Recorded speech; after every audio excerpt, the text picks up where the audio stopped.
Carla Estrada at Daniel Padilla, spotted sa bahay nila Catherine Bernardo. Matapos kumpirmahin ng dating magkasintahan na Daniel at Catherine ang kanilang hiwalayan, ay naging usap-usapan din ang pagbawi ni Kat ng mga pinuhunan sa kanilang investment ni Daniel Padilla. Base sa mga kumakalat na balita, ay nag-uusap na ngayon ang mga abogado ni Catherine Bernardo at Daniel Padilla, sa bahay nila ni Catherine.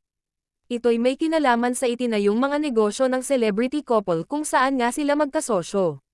Hindi pa malinaw kung ipagpapatuloy ng nagkahiwalay na magjowa ang kanilang joint business, kahit na nagkanya-kanya na sila ng landas sa kani-kanilang karera.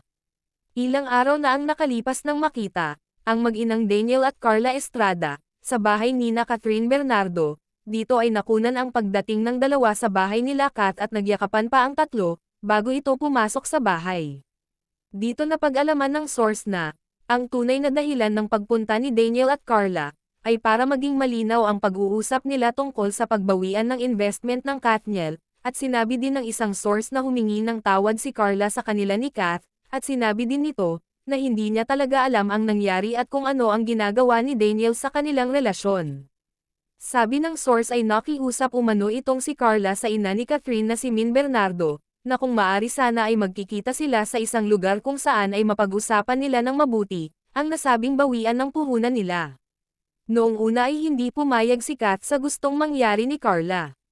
Kaya naman, kinausap si Catherine ng kanyang ina, na pumayag na ito para maging malinaw ang kanilang pag-uusap at para matapos na ang problema nila.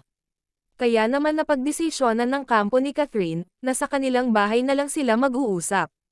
Sa mga larawan na kuha, ay makikita naman, na naging okay ang kanilang pag-uusap, dahil makikita naman na matapos ang kanilang pag-uusap ay nakuha pa nitong makapag-picture. Samantala, naging usap-usapan din ang laging pagpunta ni Daniel Padilla, sa bahay nila Kat, at may dala pa itong bulaklak. Sabi ng malapit na source ng pamilya, ay hindi talaga tumitigil si Daniel sa pagsuyo ulit kay Catherine, sabi pa na kahit si Carla na ina ni Daniel, ay nakiusap din kay Kat at sa ina nito, na sana daw ay mapagbigyan si Daniel ng isa pang pagkakataon.